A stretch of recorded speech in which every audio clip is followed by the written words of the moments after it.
So guys अपने बेहतरीन से चिकन कोफ्ता की परफेक्ट सी रेसिपी रेडी करते हैं।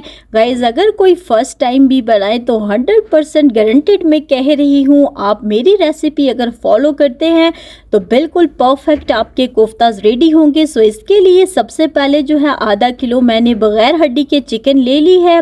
अब लहसुन, अदरक, हरी मिर्चें, हरा धनिया और पुदीना डालकर मैं चॉप कर लेती हूँ। चॉपर को करते हैं जी ऑन और बेहतरीन तरीके से हमारा हरा मसाला जो है वो बिल्कुल बहुत ही अच्छे तरीके से चॉप हो चुका है।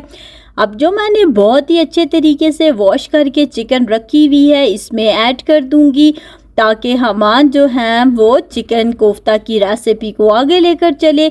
गाइस एक मेन टिप वो ये है कि आपने चिकन जो वॉश की हुई है इसको बिल्कुल आपने ड्राई करना है। अगर ये आपके पास वेट होगी यानी गीली तो आपकी चिकन जो है कोफ्ते अच्छे नहीं बनेंगे। सो इसलिए आपने इसको मस्ट जो है वो ड्राई करना है।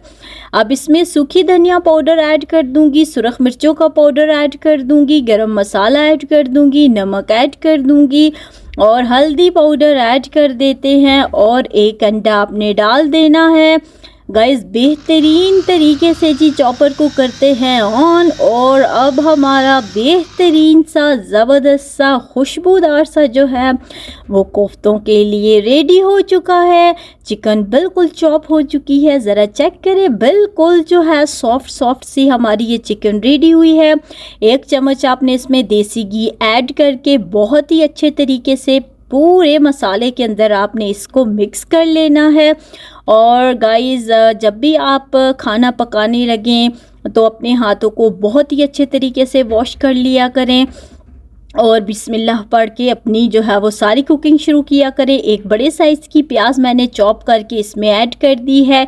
मिक्स करके इसको हम लोग रेस्ट पे रख देंगे और साथ में ही एक पतीली के अंदर 1 कप ऑयल ले रही हूँ, उसके अंदर एक बड़े साइज़ की चॉप की हुई प्याज ऐड कर दूँगी और इसका पानी जो है वो बिल्कुल मैंने पहले ही ड्राई कर लिया था।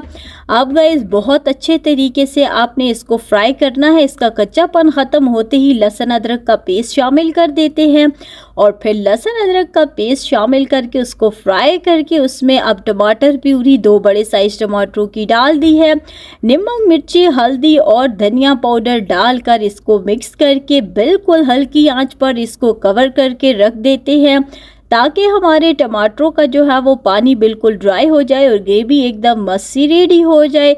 इसके लिए अब इसको हल्की आंच पर रखते हैं। साथ में ही हम अपने आधा घंटा रेस्ट दिया है। अब जो है वो कोफ्तों को बेहतरीन तरीके से रेस्ट आ चुका है।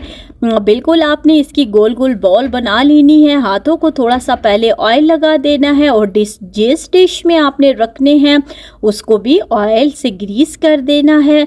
ज़रा चेक करें कैसे खूबसूरत से प्यारे से ये नन्हे नन्हे कोफ्ते हमारे रेडी हो रहे हैं।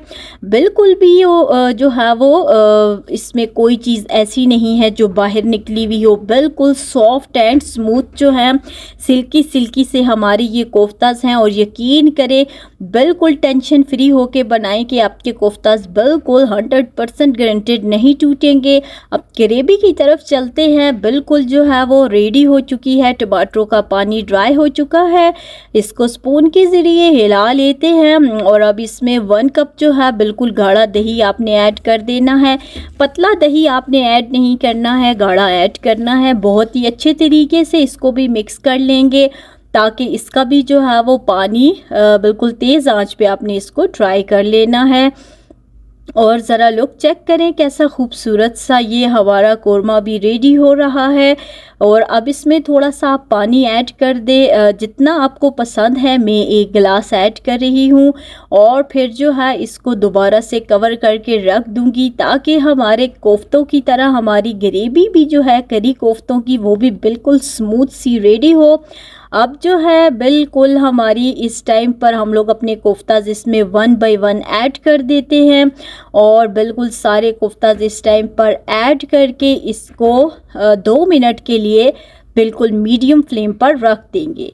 2 मिनट के बाद गाइस एक मेन टिप ये है कि आपने इसको स्पून के ज़रिए नहीं हिलाना, बल्कि पतीली को दोनों साइडों से पकड़ के आपने यूँ हिलाना है। इससे ये होगा कि कोफ्तों की पोजीशन चेंज हो जाएगी और बिल्कुल बहुत ही अच्छे तरीके से फिर आपने रख देना है 5 से 6 मिनट के लिए। जब 5 से 6 मिनट हम लोगों ने रख दिया है, अब आप इनको स्पून से बिल्कुल हिला सकते हैं। ज़ोर आजमाई नहीं कर रही है, ज़रा धीरे हिलाना है, लेकिन आप स्पून के ज़रिए हिलाएं। देखें कैसे बेहतरीन से बिल्कुल कोफ्ता अपनी जगह से भी नहीं हिले और इतने परफेक्ट से रेडी हुए हैं। कसूरी मेथी, काली मिर्च और गरम मसाला ऐड कर देते हैं और अच्छी जो है वो कंसिस्टेंसी के लिए आपने 2 चम्मच इसमें फ्रेश क्रीम ऐड कर देनी है और फिर बहुत ही अच्छे तरीके से इसको चलाना है। गाइस इतनी ज़बरदस्त सी खुशबू आना स्टार्ट हो गई है और दोबारा से आपने इसको रख कर फ्लेम ऑफ कर देंगे और 5 मिनट जो है दम पर रखने के बाद ज़रा कलर चेक करें, कैसा खूबसूरत सा कलर आया है और क्या बेहतरीन से हमारे कोफ्ताज रेडी हुए हैं। अल्लाह हाफिज़।